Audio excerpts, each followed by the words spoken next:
Just the going. The night smelled like gasoline and summer rain.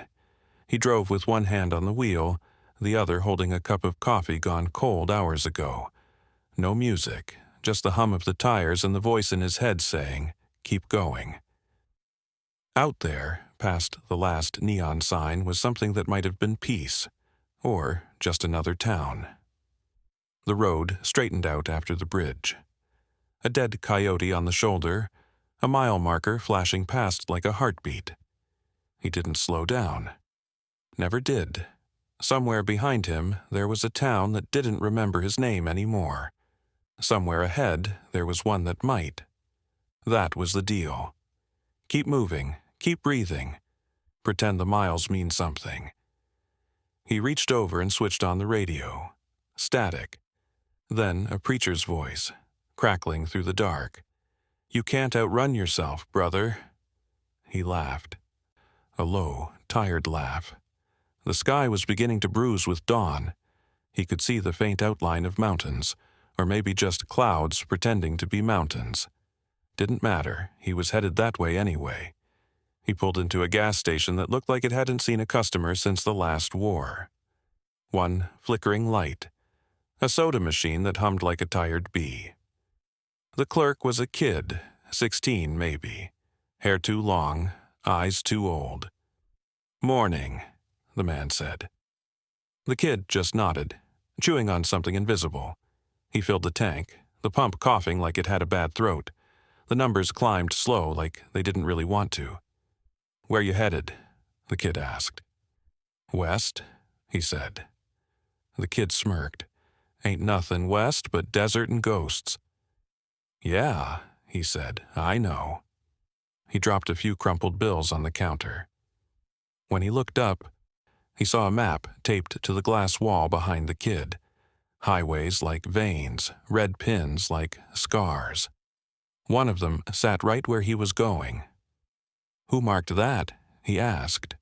The kid shrugged. "People leave notes sometimes, stories. I just keep the map." He stared at it for a long moment. One red pin, middle of nowhere. Then he smiled, a small, tired smile. "Guess I'll go see what kind of story that one's got." Part 2. He drove out before the sun could make up its mind. The highway stretched thin and silver, cutting through fields of dry grass that whispered in the wind. Every few miles a billboard half-eaten by rust. "Jesus saves." Motel 6. Try the pie, the kind of promises no one really keeps anymore. He thought about turning back once, just once, but the thought came and went, like a bird too smart to land. By noon, the air shimmered. Heat rising off the asphalt, bending the world at the edges.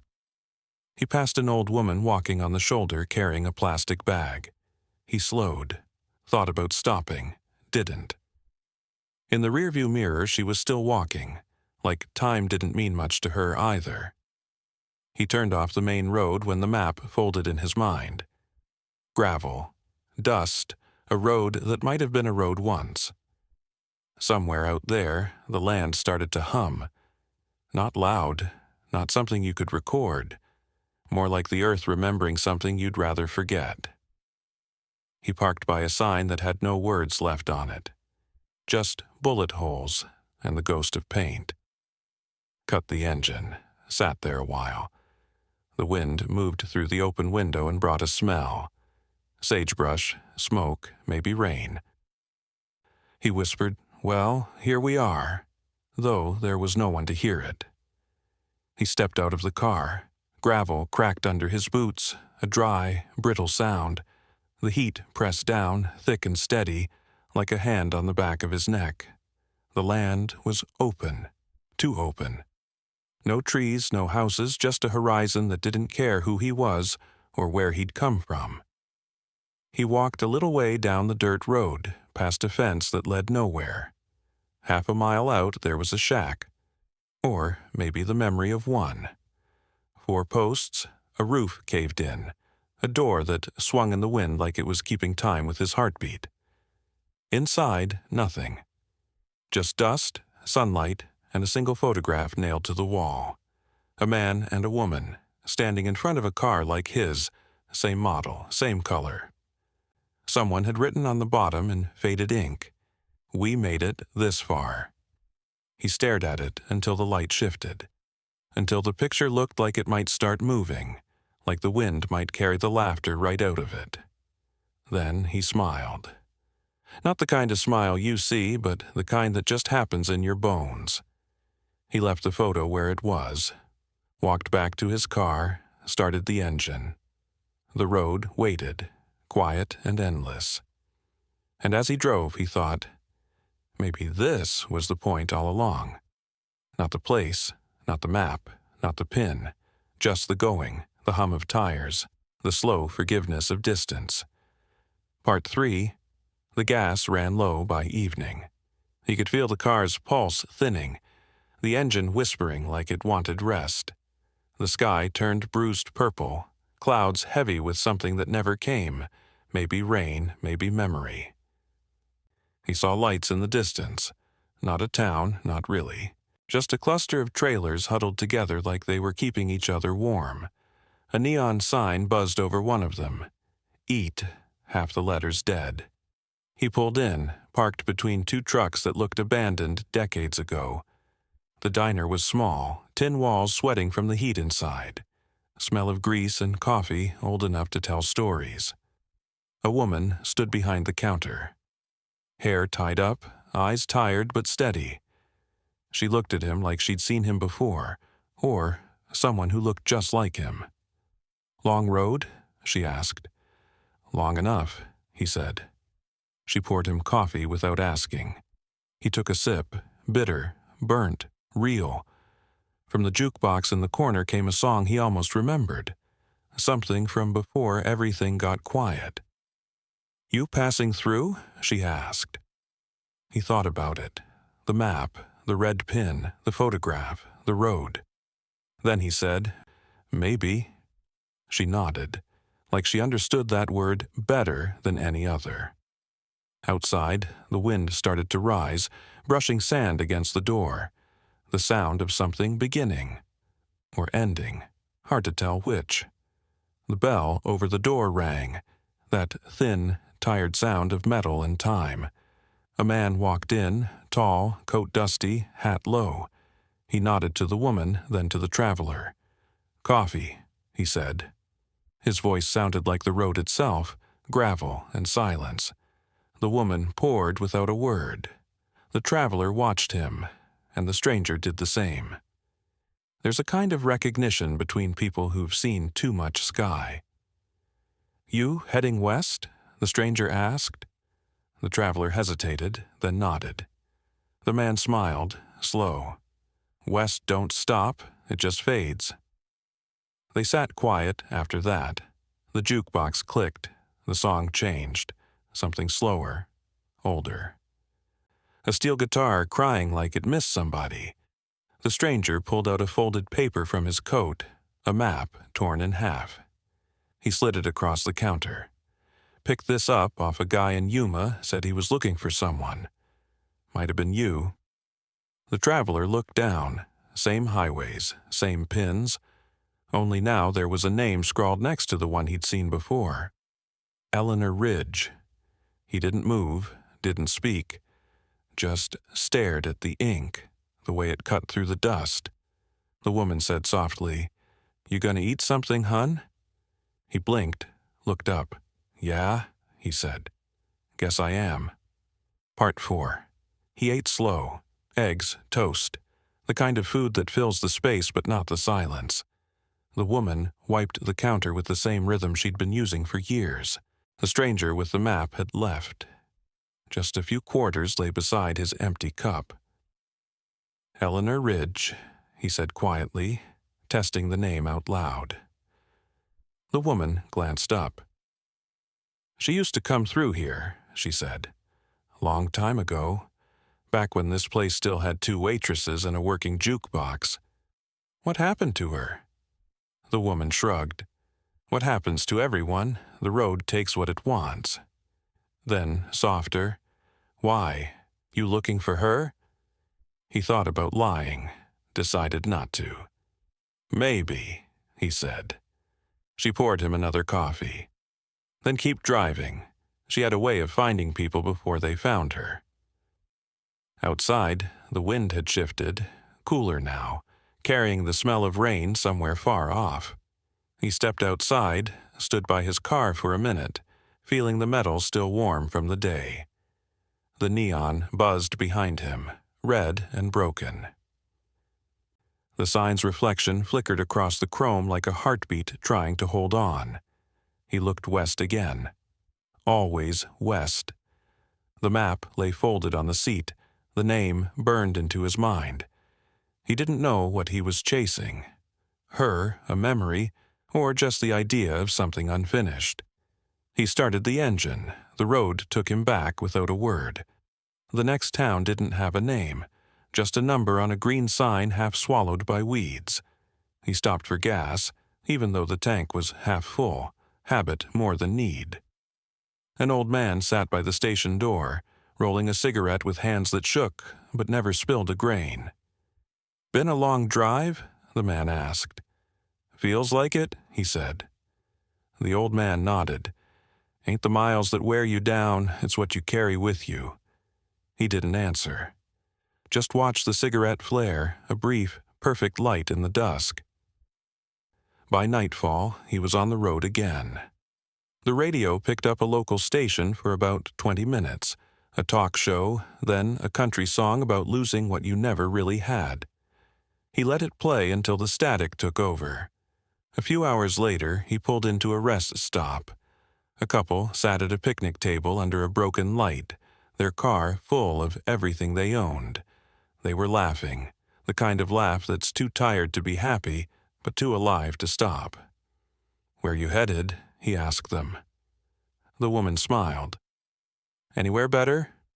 He nodded. "Let me know if you find it." They all laughed a little at that, quietly, like people who understood the joke too well. In the morning, he woke before the sun. There was a coffee shack by the road, run by a woman with silver hair and eyes the color of rain-soaked glass. She asked him how he took it, and he said, "Just black." She poured it slow, handed it over. "You look like a man who keeps moving so he doesn't have to stop," she said. He smiled, not surprised. "You see a lot of those?" "Enough to know they never really stop. They just run out of road." He looked at her, then at the horizon, a thin line, trembling in the heat. "Guess I'll see what's at the end of it," he said. She nodded. "You will, one way or another." Part 5. By the time he hit the desert, the world had gone quiet again. No signs, no towns, just sky and stone. The kind of silence that gets under your skin, not empty, just endless. He stopped at a diner shaped like a half-buried trailer, one window cracked, an old fan humming tiredly inside. Two men played cards at a corner table, their laughter small and familiar. The waitress, young, sunburned, chewing on a straw, brought him water without asking. "Hot one," she said. "Yeah," he said, "seems to follow me." She smiled, just a flicker, then left to pour coffee for the card players. The radio behind the counter whispered a weather report no one was listening to. He sat there longer than he meant to, watching the sunlight creep across the floor, turning dust into gold. A boy came in, maybe 10, maybe 12, dragging a backpack that looked older than him. He bought a soda with coins, sat near the window, and looked out at the road like it might say his name if he waited long enough. The traveler caught his eye. "Heading somewhere?" he asked. The boy shrugged. "Just away." He nodded. "Yeah, I know that one." For a while, they sat in silence, two strangers sharing the same kind of distance. When he left, the waitress called out, "You forgot your change." He waved it off. Outside, the air shimmered, dry heat and gasoline. He put his hand on the hood, felt the car's metal pulse under his palm, like a living thing. The boy watched him through the window, small and still. He raised a hand. The traveler did the same. Then he got in, turned the key, and rolled back onto the highway. The line of the road disappeared into the glare, thin, trembling, infinite. By the time he hit the desert, the world had gone quiet again. No signs, no towns, just sky and stone. The kind of silence that gets under your skin, not empty, just endless. He stopped at a diner shaped like a half-buried trailer, one window cracked, an old fan humming tiredly inside. Two men played cards at a corner table, their laughter small and familiar. The waitress, young, sunburned, chewing on a straw, brought him water without asking. "Hot one," she said. "Yeah," he said. "Seems to follow me?" She smiled, just a flicker, then left to pour coffee for the card players. The radio behind the counter whispered a weather report no one was listening to. He sat there longer than he meant to, watching the sunlight creep across the floor, turning dust into gold. A boy came in, maybe 10, maybe 12, dragging a backpack that looked older than him.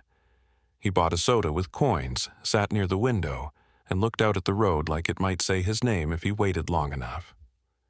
The traveler caught his eye. "Heading somewhere?" he asked. The boy shrugged. "Just away." He nodded. "Yeah, I know that one." For a while they sat in silence, two strangers sharing the same kind of distance. When he left, the waitress called out, "You forgot your change." He waved it off. Outside, the air shimmered, dry heat and gasoline. He put his hand on the hood, felt the car's metal pulse under his palm like a living thing. The boy watched him through the window, small and still. He raised a hand. The traveler did the same. Then he got in, turned the key, and rolled back onto the highway. The line of the road disappeared into the glare, thin, trembling, infinite. Part 6.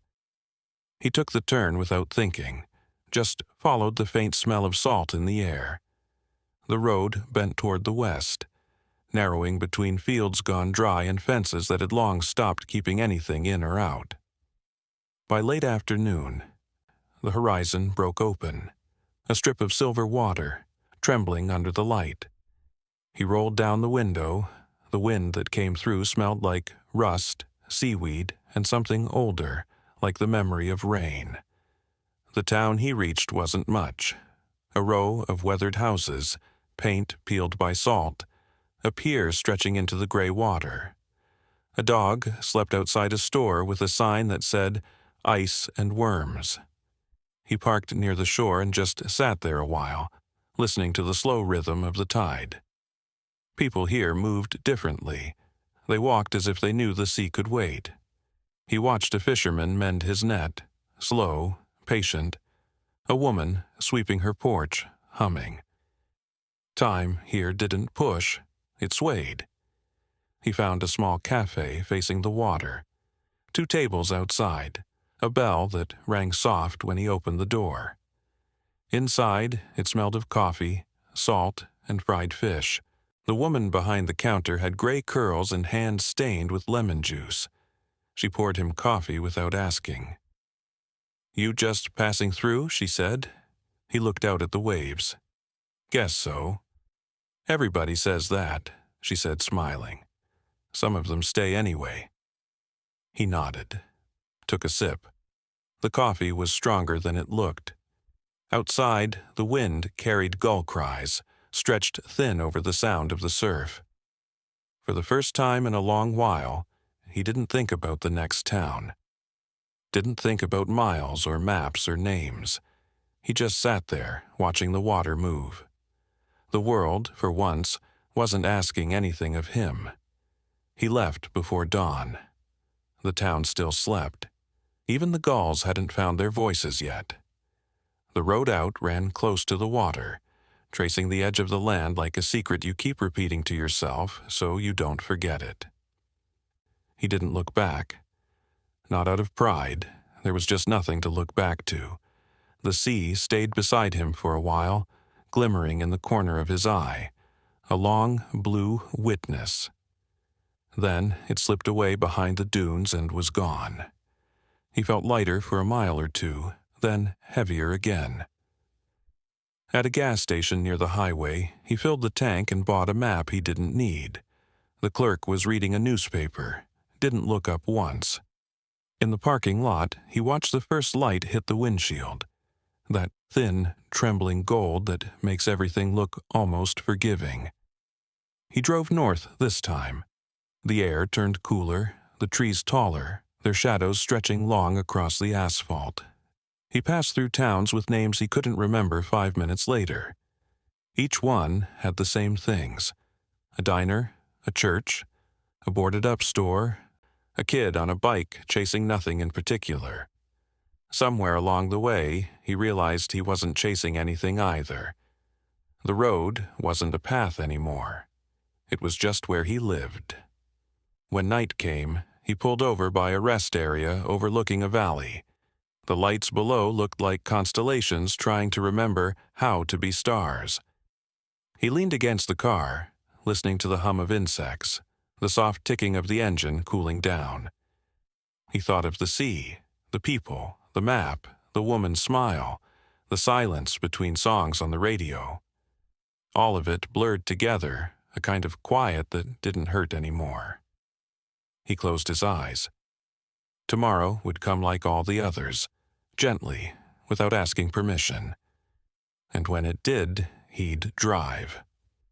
Not away, not toward, just on. Part 7. He met her outside a motel that smelled of rain and old cigarettes. She was leaning against a vending machine, smoking, the glow of it flickering across her face. The O in motel buzzed and died just as he pulled in. "Engine sounds tired," she said, without looking at him. He smiled. It's not the only one. That got a small laugh out of her, the kind that breaks through without permission. She told him her name was Claire.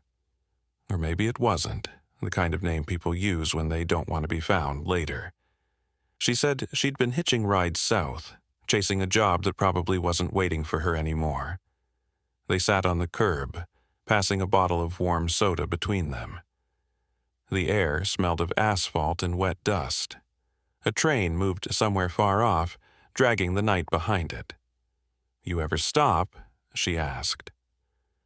"Used to think I might," he said. "Now I just drive slower." She nodded. "That's close enough." They didn't touch, didn't need to.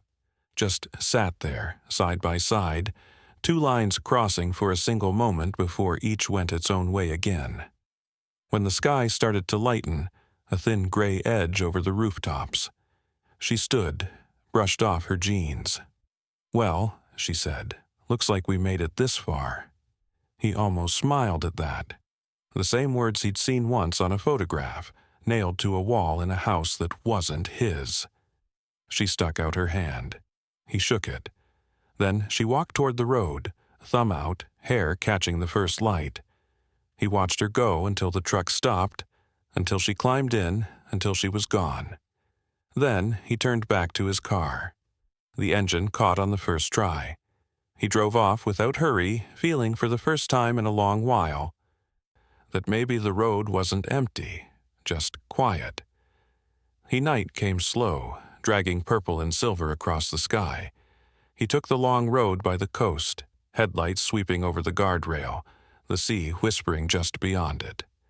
Every few miles the wind brought a new smell: pine, salt, smoke, rain. It felt like driving through different lives. Somewhere near a town called Ridgeport, he stopped for gas. A woman stood by the next pump. A dog sleeping in the back of her truck. She was older, face marked by wind and laughter, wearing a denim jacket patched with places she'd probably never been. "Long road ahead?" she asked, screwing the cap back on her tank. "Always," he said. She smiled. "Then you'll need this." She pulled a small thermos from the cab, poured coffee into the lid, handed it to him. It was strong, sweet, too hot. perfect. They talked a while, about weather, engines, the price of gas, the way music sounds different when you're moving.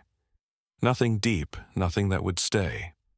But the pauses were comfortable, like they'd met in another life. When she drove off, her taillights curved with the road until they disappeared.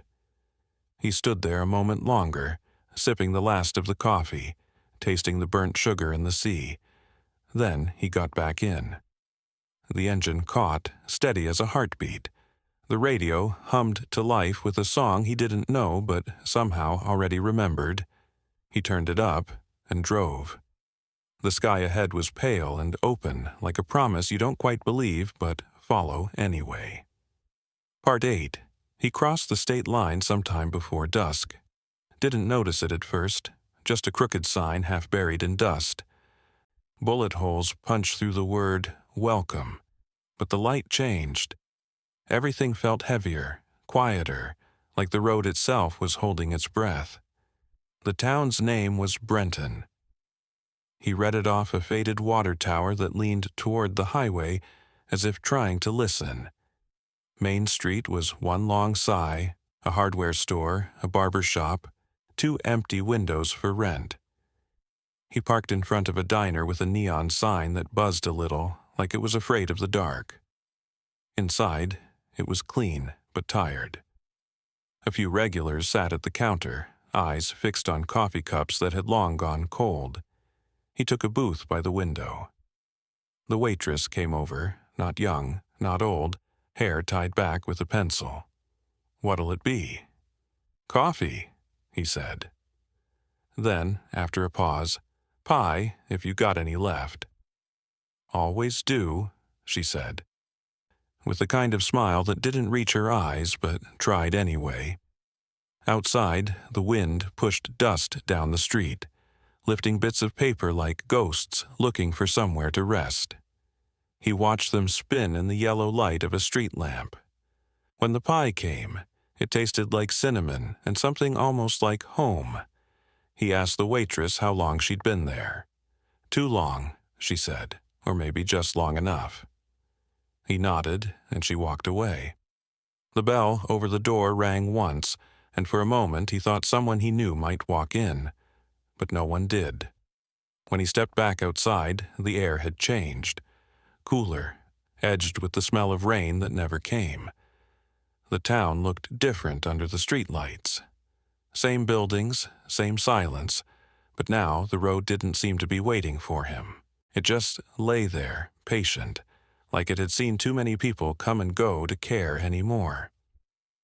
He stood by the car, not getting in yet. For the first time, he didn't know whether to keep going or stay. The hum of the highway was still there, faint, like a song he'd almost forgotten. He closed his eyes, listening. Somewhere out there, the night stretched wide and empty, but for the first time it didn't feel like freedom. He stayed in Brenton for 3 days, rented a room above the diner, small, 1 window, the kind of place where time seems to walk slower. In the mornings, he drank coffee on the steps, watched the fog peel away from the hills. By noon, the streets would fill with sunlight and silence.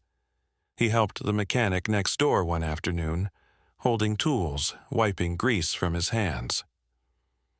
They didn't talk much, just worked side by side until the job was done. At the end, the man said, "You passing through?" "Guess so," he said. The mechanic nodded, as if that explained everything. That night, he sat outside his room with the window open, listening to the wind push through the alley. The town breathed in its sleep, slow, steady, alive.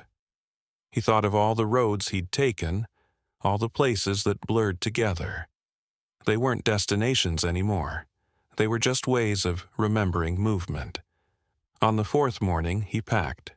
The woman from the diner gave him coffee for the road, a paper cup with his name misspelled. "Take care out there," she said. "I always do," he lied. He drove out while the town was still quiet, the sun just rising behind him. The sign that had welcomed him looked smaller this time, almost shy. The road ahead shimmered, not calling, not promising, just being there. He rolled the window down, let the cold air fill the car. The horizon stretched, soft and endless. And for once he didn't wonder where it ended. He just drove. Steady, easy, without hurry. The sky opened above him, pale and forgiving. Maybe this was all the ending there ever was. Not the arrival, not the turning back, just the going, and the quiet that finally stopped feeling empty. Epilogue. Months later, somewhere far from Brenton, the car still carried a trace of salt on its windows and dust in its seams. He'd crossed new borders, forgotten old names. Sometimes he'd stop by the side of the road and just sit. No map, no clock, only the hum of distance and the sky leaning down close. He didn't think about where he'd been, didn't think about where he was going. The road had stopped being a place. It had become something quieter, a rhythm, a heartbeat that no longer needed a reason. At dusk, he pulled over by a field of tall grass. The air smelled of rain, though the sky was clear. He watched the light fade until everything turned the color of memory. For a moment, he thought he heard laughter, far away, familiar. Maybe it was the sea. Maybe it was nothing. He smiled anyway. Then he turned the key and the engine, faithful as ever, answered back. The night opened its arms. He drove into it, steady, weightless, and free.